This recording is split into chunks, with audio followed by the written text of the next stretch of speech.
Hello दोस्तों, मेरा नाम है विशेष गोयल और आप देख रहे हैं मेरा चैनल विकी वर्ल्ड। तो आपका बहुत बहुत स्वागत है। तो दोस्तों, लौट आया हूं मैं बॉम का चैप्टर 4 बिजनेस फॉर्मेट्स लेकर के, और यहाँ पे आज ये तीसरी वीडियो है। इससे पिछली वीडियो में मैंने आपके साथ ई बिजनेस के बारे में डिस्कस किया था और आज उसके आगे का ही टॉपिक डिस्कस करने वाला हूँ। अगर आपने वो वीडियो नहीं देखी थी यार, तो सबसे पहले जाके उसको देख लेना, वो ज़्यादा ज़रूरी है। ठीक है, जब उसको नहीं देखोगे तो ये चीज़ भी आपको समझ नहीं आने वाली है, तो वो देखना सबसे ज़्यादा इंपॉर्टेंट है। ठीक है, अब इस वीडियो में, उस वाली वीडियो में हमने बात की थी ई कॉमर्स के बारे में, ई बिजनेस के बारे में, उसकी अपॉर्चुनिटीज़ हैं, अलग अलग टाइप एप्लीकेशंस हैं, बेनिफिट्स हैं और लिमिटेशंस हैं। अब उसके आगे की बात कर लेते हैं, बिना टाइम वेस्ट किए जल्दी से शुरू करते हैं।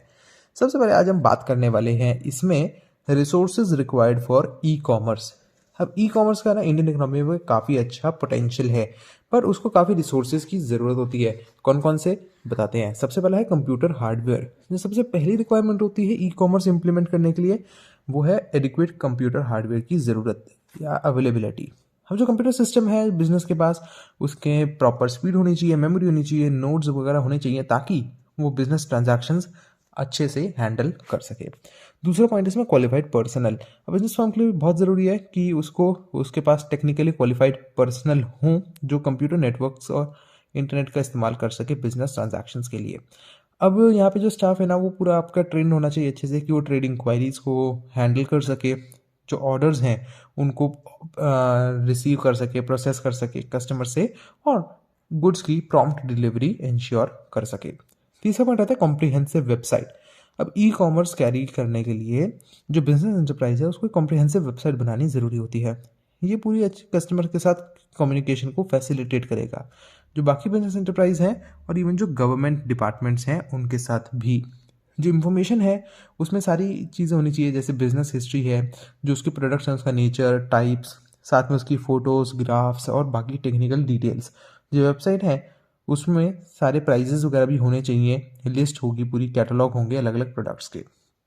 ठीक है, तो ये वेबसाइट आपकी प्रॉपर बढ़िया होनी चाहिए। और फोर्थ इसमें पॉइंट है फिर टेलीकम्युनिकेशन फैसिलिटीज़। अब जो ई कॉमर्स है वो आप कैरी कर सकते हो, बिजनेस एंटरप्राइज जो कैरी कर सकती है अगर उसके पास इफेक्टिव टेलीकम्युनिकेशन सिस्टम है तो। ठीक है, अब ई कॉमर्स जो है वो तभी सक्सीड करेगी अगर उसके पास प्रॉपर टेलीफोन लाइंस हैं, इंटरनेट फैसिलिटीज़ हैं, उनमें कोई इंटरप्शन नहीं है, तो बड़े आराम से फिर वो अपना काम पूरा कर सकते हैं। ई कॉमर्स को स्प्रेड करने के लिए जो लोअर इनकम ग्रुप्स हैं और जो रूरल एरियाज़ हैं उनमें भी स्प्रेड करना है, तो ये कैसे होगा? अगर टेलीकम्युनिकेशन और इंटरनेट सर्विसेज के प्राइजेस बड़े कम होंगे, वो रीजनेबल कॉस्ट पे अवेलेबल होंगे, वरना क्या होगा, ई कॉमर्स सिर्फ अमीर लोगों के बीच में रह जाएगा। फिफ्थ और आखिरी पॉइंट है इसमें रिलायबल पेमेंट सिस्टम। और ई कॉमर्स की सक्सेस के लिए जो बिजनेस एंटरप्राइज है उसको ऐसा एक डेवलप करना है एफिशिएंट सिस्टम जो पेमेंट्स रिसीव कर सके, ताकि जो गुड्स बेचे हैं उसकी पेमेंट आ रही है तो उसका भी एक अच्छा सा पूरा सिस्टम होना चाहिए। इलेक्ट्रॉनिक ट्रांसफ़र है यार मनी का, इसमें जो कस्टमर है वो करते हैं इलेक्ट्रॉनिकली ट्रांसफ़र, तो वो भी सारी चीज़ें अच्छे से देखनी पड़ती हैं। सिमिलरली उसमें आपकी पूरी फैसिलिटी होनी चाहिए कि अगर आपको कोई रिफंड वगैरह देना है तो आप कस्टमर्स को किस तरीके से देंगे।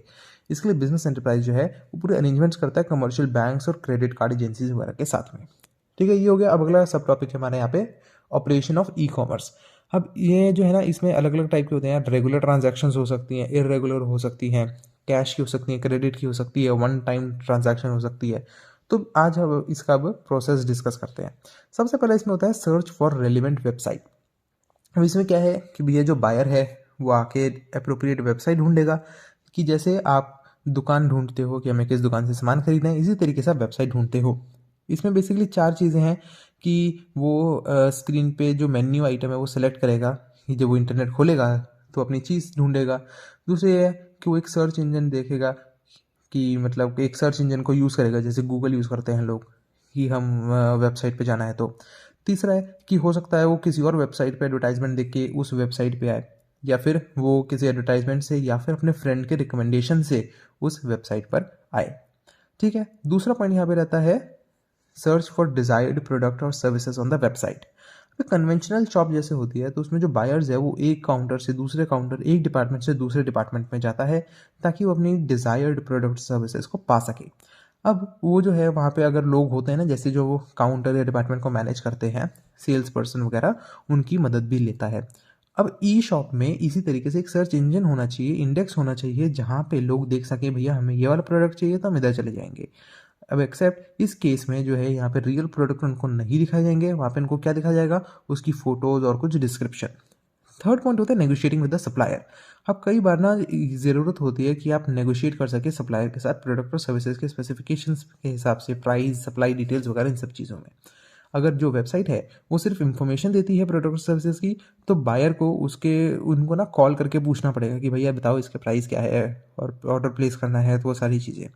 अब कुछ केसेस में वहाँ पे वेबसाइट पे नेगोशिएशन की जो फैसिलिटी है वो अवेलेबल होती है। हालांकि अगर आप देखोगे आजकल की वेबसाइट है कोई नहीं देता, ये बहुत ही रेयर, शायद ही कोई देता होगा नेगोशिएशन का, वरना जो प्राइस दिखाते हैं उस पर खरीदना पड़ता है। फोर्थ है मेकिंग पेमेंट। अब जो बायर है जब वो सेलेक्ट करेगा कि भैया उसे कौन सा गुड खरीदना है, तो वो उसके लिए पेमेंट करेगा। वो पेमेंट जो है वो क्रेडिट कार्ड, डेबिट कार्ड से हो सकती है, जनरली सबसे ज़्यादा इन्हीं से करी जाती है। अब क्योंकि ऑनलाइन पेमेंट जो है फुल्ली 100% सिक्योर नहीं है, तो वो चेक से भी दे सकता है, या फिर अपने जो डेबिट और क्रेडिट कार्ड का नंबर है उसको मिला के, वो सब मतलब अलग अलग तरीके होते हैं यार जिस तरीके से उसको पेमेंट करनी है। तो बेसिकली यही बात कही गई है इसमें। फिफ्थ है इसमें डिलीवरी। अब ई कॉमर्स में इलेक्ट्रॉनिक प्रोडक्ट्स जैसे होते हैं यार, सॉफ्टवेयर हो गया, कोई इन्फॉर्मेशन है, कोई म्यूजिक है, तो वो ऑनलाइन ही आप डिलीवर कर सकते हो, बंदा उसे डाउनलोड कर लेगा। हालांकि जो गुड्स हैं जो ऑनलाइन डिलीवर नहीं किए जा सकते, तो सेलर को पूरा अपना डिस्ट्रीब्यूशन नेटवर्क रेडी रखना पड़ता है। तो यह गुड्स जो नेचर ऑफ गुड्स है उसके हिसाब से कि सेलर को पूरी सब अपनी देखना पड़ता है, कॉस्ट ऑफ डिलीवरी है, कस्टमर एक्सपेक्टेशन है, सारी चीज़ों का ध्यान रखना बहुत ज़रूरी होता है। जो मोड ऑफ डिलीवरी है वो या तो पोस्ट से हो सकती है या फिर कुरियर सर्विस के द्वारा। अब जो पेरिशेबल गुड्स हैं जैसे खाने पीने के आइटम, तो उसमें सबसे बढ़िया ऑप्शन क्या रहता है कि उसके घर के पास कोई आसपास कोई लोकल डिलीवरी पॉइंट बना रखा हो, वहाँ से भेजना। कुछ केसेस में जो कस्टमर है उसे कहा जाता है कि भैया देखो ऑर्डर आपका प्लेस हो गया, आप हमारी दुकान से या फिर हमारे आउटलेट से आके लेके जा सकते हो। और कुछ ऐसे होते हैं जिसमें आपको डिलीवर करने की ज़रूरत नहीं होती, जैसे अगर आप ऑनलाइन टिकट वगैरह बुक करते हो, एयर टिकट या कोई भी टिकट, तो वो आपको ऑनलाइन हाथ के हाथ ई टिकट के रूप में मिल जाती है। ठीक है, अब ये भी हो गया। अब नेक्स्ट सब टॉपिक की तरफ बढ़ते हैं, वो है security problems related to e business. हाँ भाई, सिक्योरिटी की प्रॉब्लम्स होती हैं ई बिजनेस में, क्या क्या होती हैं बात करते हैं। सबसे पहला है हैकिंग। अब भैया अनऑथोराइज्ड एंट्री एक वेबसाइट में, तो भैया हैकर आता है यहाँ पे और वेबसाइट का जो डेटा है उसको डिस्ट्रॉय कर सकता है, और उससे वेबसाइट के ओनर को बहुत ज़्यादा लॉस हो जाएगा। तो इस वजह से उस वेबसाइट पे बिजनेस के जो ट्रांजैक्शंस हो रही थी उसमें इंटरप्शन आ जाएगा। कई कंट्रीज़ में जो गवर्नमेंट है उन्होंने साइबर क्राइम सेल्स को रखा हुआ है, ताकि जो ऐसे हैकर जो क्राइम करते हैं उसके खिलाफ इनको रोका जा सके, एक्शन लिया जा सके। दूसरा पॉइंट यार इसमें वायरसेस। अब कई ऐसे वायरस होते हैं जो आपके कंप्यूटर में सारा डेटा रखा हुआ उड़ा देते हैं, तो भाई ऐसे वायरस से बचना बहुत ज़रूरी होता है। ये कैसे आ सकते हैं यार, ईमेल से आ सकते हैं, या फिर डिस्क ड्राइव फ्लॉपी से, या फिर अगर अफेक्टेड वेबसाइट है तो वहाँ से आ सकते हैं। जब तक वायरस क्लीन नहीं किया जाता कोई ऑपरेशन वहाँ पे आप नहीं कर सकते, और आपके सारे काम रुक जाते हैं। तो ऐसी सिचुएशन में बिजनेस फर्म को लॉस ऑफ रेवेन्यू हो जाएगा, वो भी थोड़ा बहुत नहीं, काफ़ी सारा। थर्ड है यहाँ पे ब्रांड हाईजैकिंग।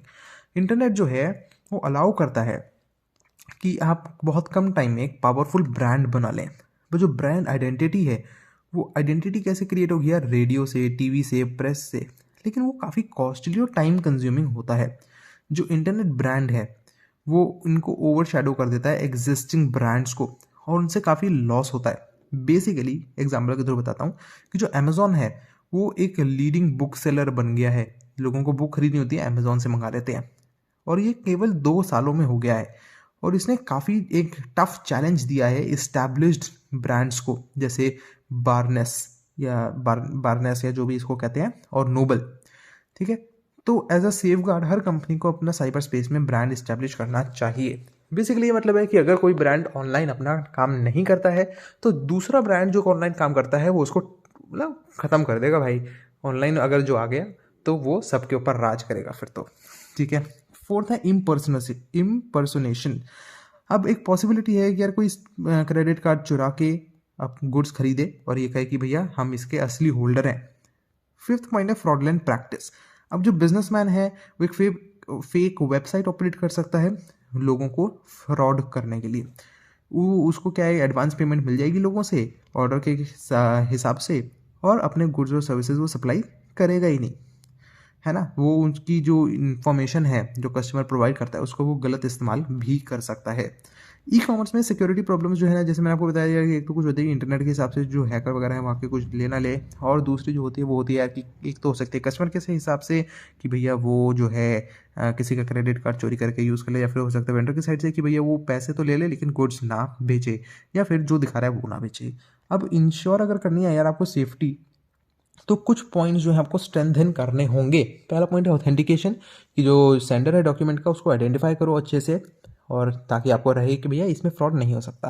दूसरा पॉइंट है कॉन्फिडेंशियलिटी, कि जो मैसेज के जो कंटेंट है वो कोई अनऑथराइज्ड पार्टी स्कैन ना करे।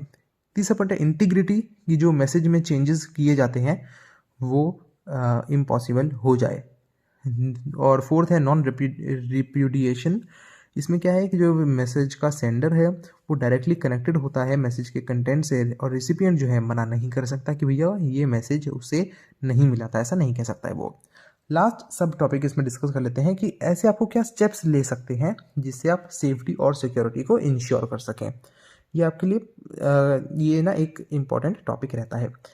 तो 4 पॉइंट्स इसमें बेसिकली, ठीक है, कुछ नया सीखने को मिलेगा आपको। सबसे पहला है इंक्रिप्शन। इंक्रिप्शन जो है क्या होता है कि आप एक डेटा को एक कोड में कन्वर्ट कर दें ताकि कोई अनऑथराइज यूजर उसे ना समझ सके। जो डेटा है एक सेंडर जो है डेटा को एक कोड में कन्वर्ट कर देता है और रिसीवर उसे डिकोड कर लेता है। होपफुली सिर्फ सेंडर और रिसीवर को ही रूल्स पता होंगे डिकोडिंग और एनकोडिंग के, तो इसीलिए और कोई इस मैसेज को नहीं पढ़ पाएगा। दूसरा होता है इसमें डिजिटल सिग्नेचर। अब डिजिटल सिग्नेचर क्या है कि इसको यूज़ किया जाता है ताकि आप जो मैसेज भेजा है सेंडर ने उसको ऑथेंटिकेट किया जा सके, मैसेज की इंटीग्रिटी चेक की जा सके, मतलब कि ये जो है ट्रांजिट में, मतलब मैसेज इधर से उधर आया है, इसमें कोई चेंजेस नहीं किए गए हैं, ऑल्टर नहीं किया गया है। जो ऑथेंटिकेशन एलिमेंट होते हैं किन किन की ज़रूरत होती है, डिजिटल आईडी की ज़रूरत होती है, उसको डिजिटल सर्टिफिकेट भी कहते हैं, जो third party certification authority issue करते हैं।